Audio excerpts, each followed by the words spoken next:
5, 8, 17, 44. അടുത്ത പദം ഏത്? അപ്പൊ ഇത് എന്താണ്? ഒരു പാറ്റേൺ ആണ്. ആ പാറ്റേണിലെ 4 പദങ്ങൾ തന്നിട്ടുണ്ട്. 5, 8, 17, 44. ഇതിന്റെ ഉത്തരം ഒരു നോട്ടത്തിൽ കണ്ടുപിടിക്കണം. അപ്പോ ആദ്യം നമുക്ക് നോക്കാവുന്ന എന്താ?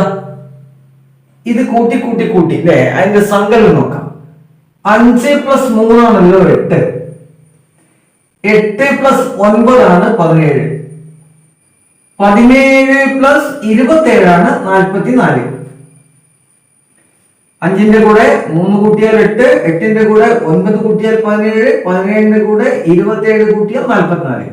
അപ്പൊ ഈ സംഖ്യകൾക്ക്, ഇങ്ങനെ കൂട്ടുന്ന സംഖ്യകൾക്ക് എന്തെങ്കിലും പൊതുവായ പ്രത്യേകത ഉണ്ടോ? ഉണ്ട് അല്ലെ?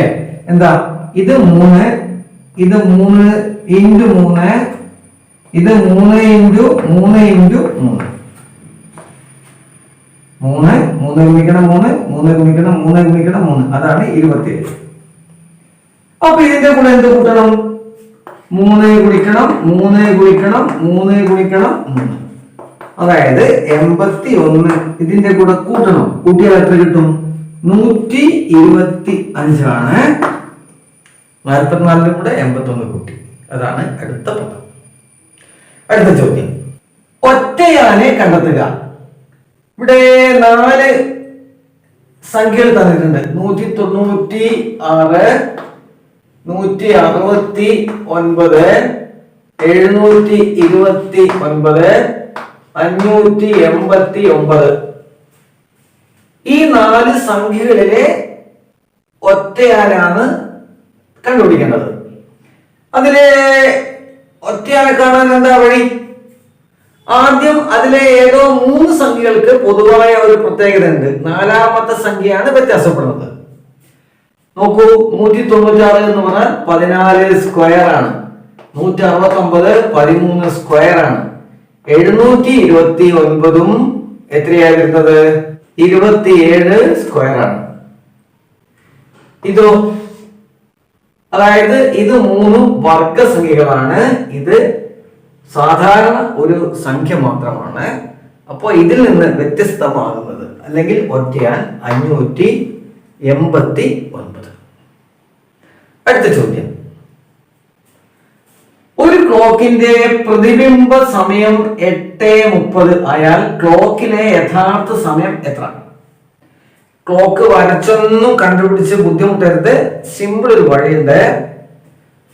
12 മണിയിൽ നിന്ന് 8:30 കുറച്ചാൽ മതി. അങ്ങനെ 8:30 കുറച്ച് കിട്ടുന്നതാണ് ഇതിന്റെ ഉത്തരം. 12 മണി എന്നത് നമുക്ക് കൂടി ഈ കുറച്ച് കിട്ടാൻ വേണ്ടി, 8:30 കുറക്കാൻ വേണ്ടിയുള്ള എളുപ്പം എന്താ അറിയോ? 12 മണിക്ക് പകരം 11:60 നോക്കുക. എന്നിട്ട് അതിൽ നിന്ന് 8:30 കുറക്കുക. 60ൽ നിന്ന് 30 കുറച്ചാൽ 30, 11ൽ നിന്ന് 8 കുറച്ചാൽ 3.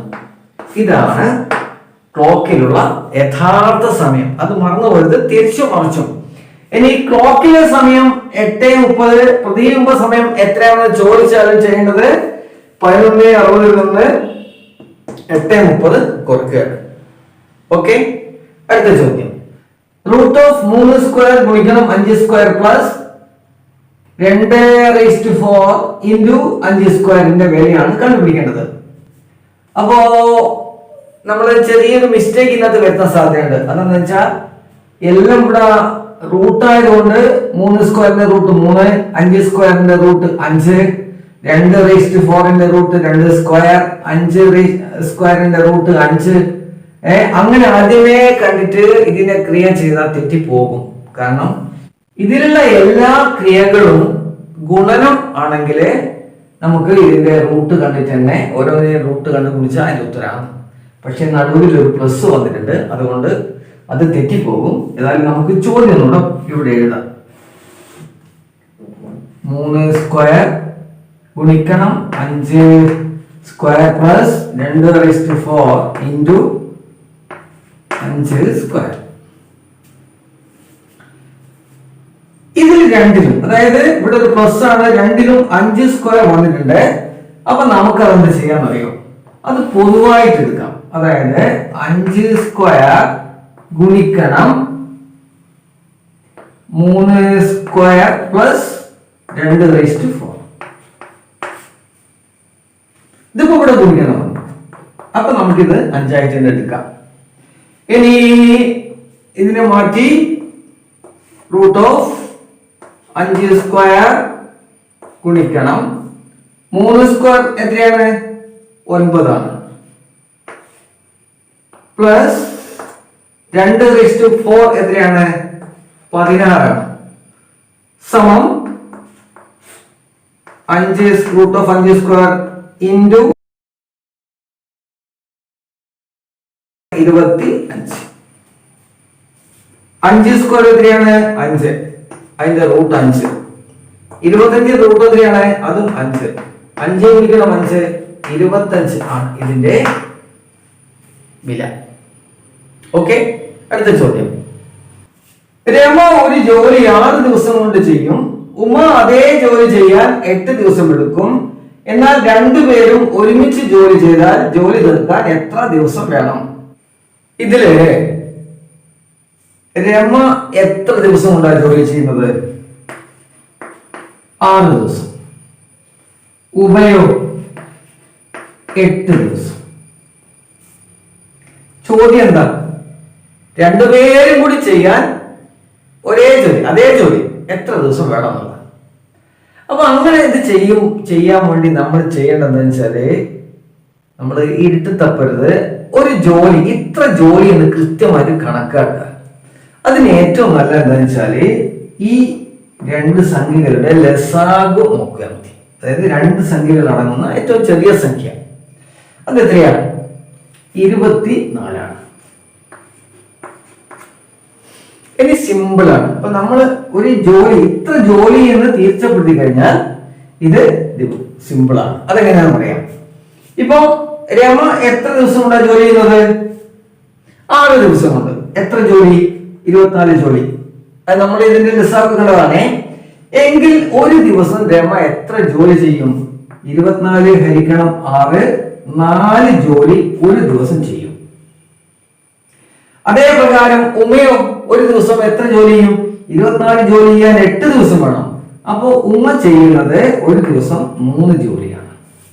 രമ ഒരു ദിവസം 4 ജോലി ചെയ്യും. ഉമ ഒരു ദിവസം 3 ജോലി ചെയ്യും. അപ്പൊ രണ്ടുപേരും കൂടി ചെയ്യുന്ന ജോലി എത്രയാ? ഒരു ദിവസം 7 ജോലി. ആകെ എത്ര ജോലിയുണ്ട്? 24. അങ്ങനെയാണെങ്കിൽ രണ്ടുപേരും കൂടി ഈ ജോലി തീർക്കാൻ എത്ര ദിവസം വേണം? 24 ഹരിക്കണം 7.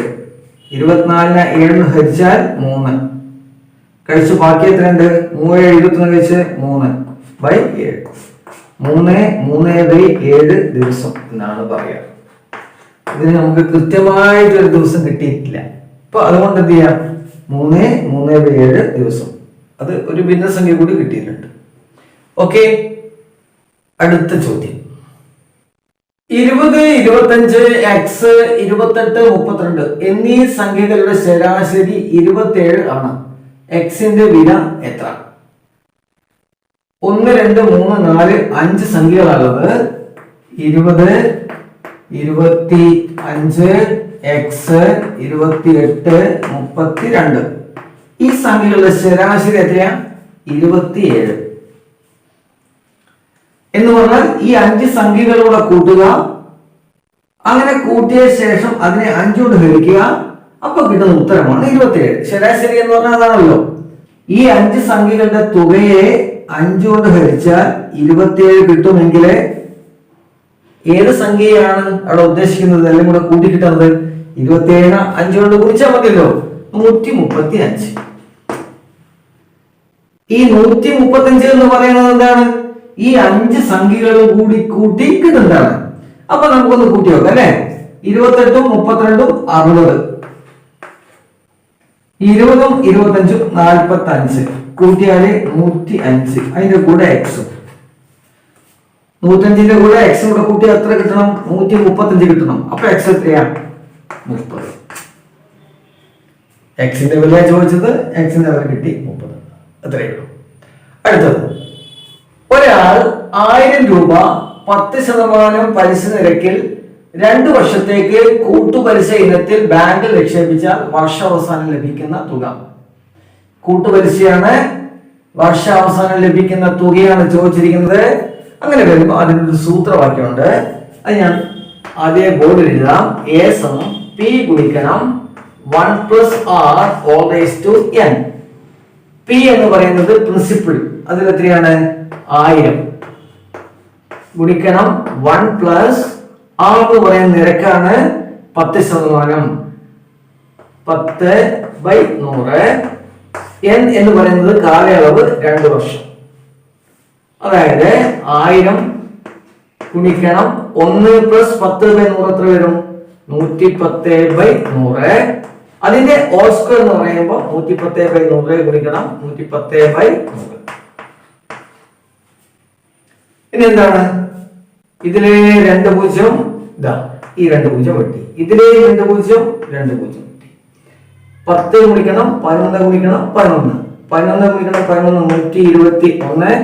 അതിനെ കൂടെ 10 ഗുണിച്ചാൽ 1210 രൂപയാണ് രണ്ടാമത്തെ ചോദ്യത്തിന്റെ ഉത്തരം. കൂട്ടുപലിശ അടക്കമുള്ള ആകെ തുക.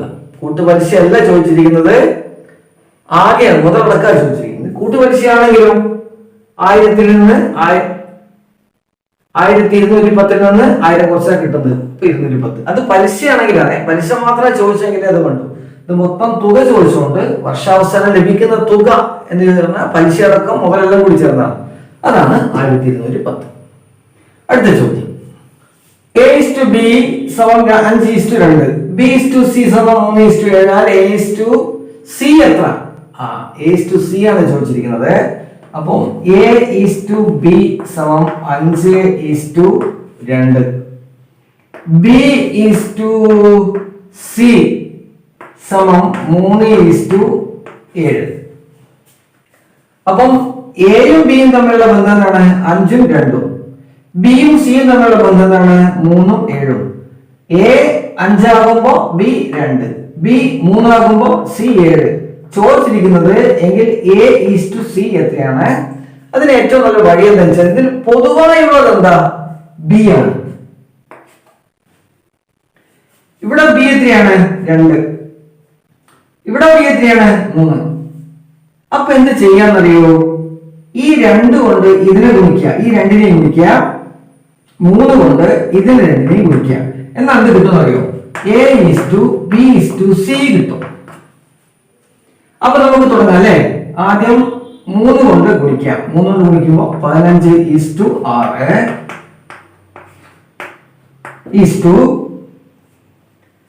ഇനി 2 കൊണ്ട് ഗുണിക്കണം. 2 കൊണ്ട് ഗുണിക്കുമ്പോൾ എന്ത് വരും?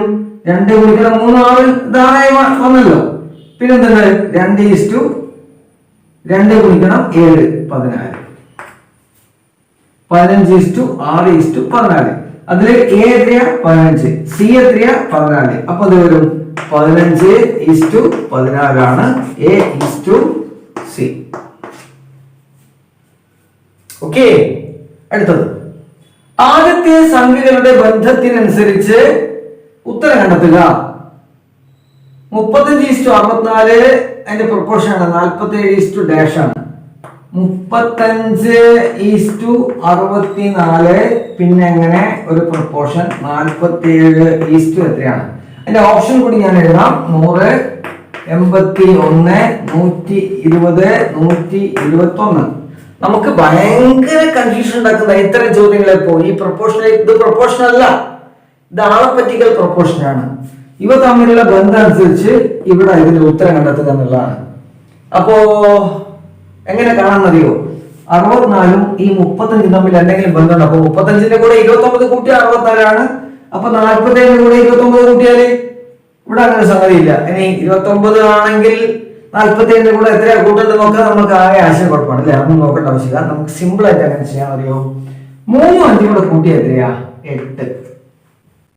3 + 5 8. 8 സ്ക്വയർ എത്രയാ? 64. അതാണ് ഇത്. എങ്കിൽ 4 7 കൂടെ കൂട്ടുക 11. 11 സ്ക്വയർ എത്രയാ? 121. ഇതാ ഓപ്ഷൻ 121 തന്നെയാണ് അതിന്റെ ഉത്തരം. അടുത്ത ചോദ്യം. ഒരു ക്ലോക്കിലെ സമയം 9:35 ആയാൽ മണിക്കൂർ സൂചിയും മിനിറ്റ് സൂചിയും തമ്മിലുള്ള കോണളവ് എത്രയാണ്? കുറച്ച് വിഷമം പിടിച്ച ചോദ്യമാണ്, നമ്മളെ വല്ലാണ്ട് കൺഫ്യൂഷൻ ആക്കുന്ന ചോദ്യമാണ്. വെറുതെ ഒരു ക്ലോക്കിന്റെ ചിത്രം വരച്ച് നോക്കാം. 12, 6, 9, 3, 1, 2, 4, 5, 10, 11, 8, 7. ചോദ്യം എന്താണ്? ഒരു ക്ലോക്കിലെ സമയം 9:35. 9:35 ആകുമ്പോൾ ഇത് ഇവിടെ പോകും. 35 ആകുമ്പോൾ അത് ഇങ്ങോട്ടേക്ക് വരും, ഇവിടേക്ക് വരും. അതെങ്ങനെയാണെന്ന് അറിയോ? 7ഉം 8ഉം തമ്മിലുള്ള കോണളവ് എത്രയാണെന്നറിയോ? 30. 8ഉം 9ഉം തമ്മിലുള്ള കോണളവ് എത്രയാണെന്നറിയോ? 30. ഈ സൂചി അങ്ങോട്ടാ പോകുന്നത്? 9 കഴിഞ്ഞിട്ടാ പോകുന്നത് അല്ലേ? എത്രന്റെ മോളാണ് ഈ മിനിറ്റ് സൂചി ഉള്ളത്? 7ന്റെ മോളാണ്. അതായത് 7ആണെങ്കിൽ എത്ര ഡിഗ്രി വരും ഇവിടേക്ക് അറിയോ? 35. 7 5 35. അതിന്റെ പകുതി എത്രയാ? 17.5. അതും കൂടെ ഇതിന്റെ കൂടെ കൂട്ടുക. 30 30 60 17 77.5 ഡിഗ്രിയാണ് ഇതിന്റെ ഉത്തരം. എപ്പോഴും ഓർമ്മിക്കുക, 7ന്റെ മോളാണ് നിൽക്കുന്നതെങ്കിൽ അതിന് 5 കൊണ്ട് ഗുണിക്കുക. 7 5 35. അതിന്റെ പകുതി കാണുക, അതാണ് 17.5. അത് ഇതിന്റെ കൂടെ കൂട്ടുക. ഓക്കെ, 77.5 ഇതിന്റെ ഉത്തരം.